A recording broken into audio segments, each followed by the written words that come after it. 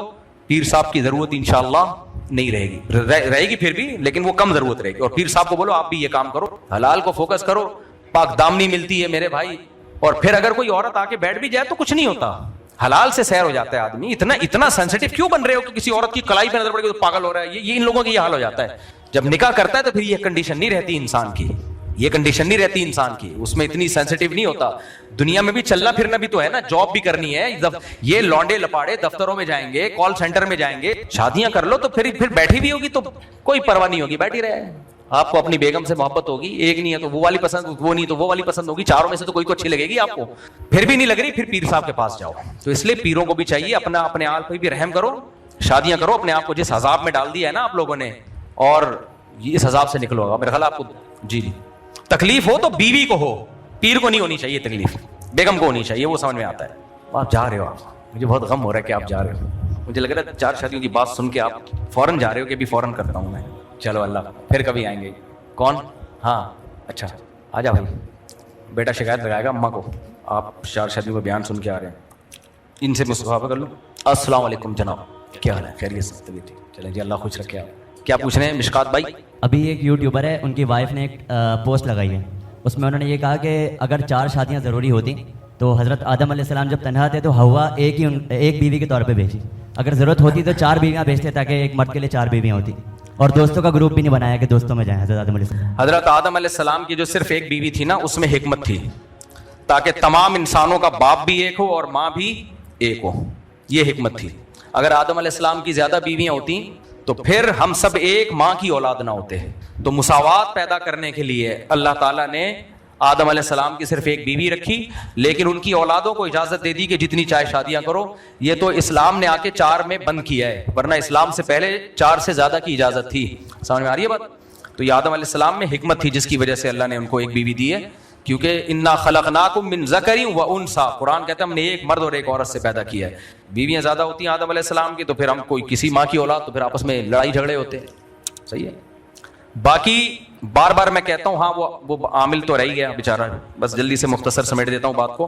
تو اللہ تعالیٰ نے مجھ سے یہ دین کی خدمت دی ہے, اس میں مجھے فخر ہے کہ کئی عورتوں کی شادیاں ہوئی ہیں, اتنی دعائیں دے رہی ہیں, اور خود بھی اپنے آپ کو عذاب سے نکالو, شہوت کے عذاب سے نا, غیر ضروری مجاہدوں سے نکاح کرو, حلال میں تسکین مل جائے گی. اچھا بعض لوگ یہ کہتے ہیں تو مزے کے لیے شادی کر رہے ہیں, کوئی بات نہیں, مزے کے لیے نہاری جب کھا سکتا ہے اپنے پیسوں سے تو مزے کے لیے شادی بھی کر سکتا ہے. کیا خیال ہے؟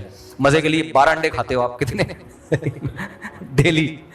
ویسے انڈے سے بہتر کوئی غذا نہیں ہے, میں آپ کو بتا دوں. انڈے کو ہم لوگ بہت ہلکا لیتے ہیں, انڈے کو ہلکا نہیں لیا کرو. انڈے سے چوزا بننا ہوتا ہے, تو چوزے سے مرغی, تو مرغی میں جو کچھ ہے اکیلے ایک انڈے میں اللہ نے رکھا ہے وہ سب کچھ, تو اس لیے ہاف بوائل انڈے پھوڑ دیا کرو طبیعت سے. اور انڈا نقصان نہیں دیتا, یہ 6 7 8 انڈے کچھ نہیں کہتے اگر روٹی چاول نہ کھایا جائے. خیر, تو یہ جو اللہ نے مجھ سے کام لیا ہے نا, یہ شادیاں وادیاں, یہ میں اس کو بہت بڑا کام سمجھتا ہوں. اس میں بہت ساری عورتوں کے گھر بسے ہیں, بہت ساری عورتوں کے گھر بسے ہیں. اگر وہ ان بیچاریوں کو تو پیروں نے یہی کہا تھا کہ اور یہ کرو, ڈپریشن میں جا رہی تھی, زنا میں جا رہی تھی, اللہ نے کروا دی ان کی شادیاں. اور دوسرا کام جو عاملوں کے خلاف میں بولتا ہوں نا, اللہ تعالیٰ شاید مجھے اس پہ بخش دے. اللہ کہے تیرے اعمال میں اور تو کوئی نیکی نہیں تھی, تو نے جو ان فراڈیوں اور بغیرتوں کے خلاف جو بولا ہے نا, اور 1 نمبر عاملوں کے خلاف بولا میں نے, 2 نمبر کے خلاف تو لفٹ ہی نہیں کراتا میں, چاہے وہ دیوبندی ہو چاہے وہ ریمنڈ کا مقیم ہو. اللہ تو اسی پہ شاید مجھے بخش دے کہ ان بغیرتوں کی جو تو نے چترول لگائے ہیں نا, مذہب کے نام پہ یہ الو بناتے ہیں. تو یہ حکیم طارق چغتائی کے خلاف میں نہیں بولتا, اب تو خود نام لے کے پوچھتے تو میں بول دیتا ہوں. میں تو سب کو ایسا سمجھتا ہوں, سب کو ایسا سمجھتا ہوں. تو یہ تو سارے ایک ہی جیسے ہوتے ہیں. تو یہ تو اللہ اتنا خوش ہوتا ہے, اللہ کہتا ہے کوئی ایک تو ہے جو ان بغیرتوں کے پول پٹیاں کھول رہا ہے. اور یہ مذہب کا لیبل نہیں لگاتے تو میں بولتا بھی نہیں. بہت سارے دنیا میں فراڈی, ہم کوئی سب کے خلاف تھوڑی بولیں گے. یہ لوگ مذہب کا لیبل لگا کے, دیکھو پیر و مرشد یا روحانیت کسے کہتے ہیں؟ آپ کو گناہ چھڑوائے, آپ کے دل میں اللہ کی محبت ڈلوائے.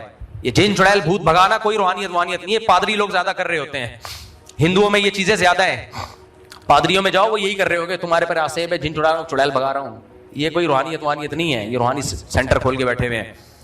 اچھا میرے بوئی, اس لیے میں خانقاہ کا آدمی ہوں, مجھے پتا ہے صوفی اندر سے بڑا زرخیز ہوتا ہے.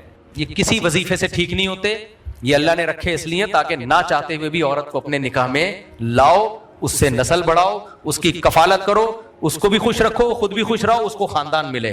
یہ اللہ نے ہمیں جو نیوکلیئر پاور دی ہے اس لیے دی ہے, یہ پاور کچلنے کے لیے نہیں دی ہے ہمیں. سمجھ میں آ رہی بات؟ ہاں, اس کا ایک لیگل وے ہے, ایک انلیگل ہے. لیگل ہے نکاح اور انلیگل ہے فوش فلمیں دیکھنا, بد نظری کرنا, اور جو 2 نمبر طریقے آپ چل رہے ہیں.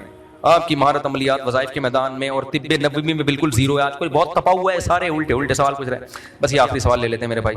کہہ رہے ہیں جی مفتی صاحب آپ کی مہارت عملیات اور وظائف کے میدان میں اور طب نبوی میں بالکل زیرو ہے. یہ جن کی مہارت ہے نا ان کی بھی زیرو ہے, کوئی علم ہی نہیں ہے, تو اس میں مہارت کیا ہوگی؟ علم ہی نہیں ہے تو یہ مہارت کا ہوگی. جن کی مہارت ہے ان کو ذرا میرے سامنے 2 منٹ کے لیے لا کے بٹھاؤ, میں دیکھ لوں گا کتنے پانی میں.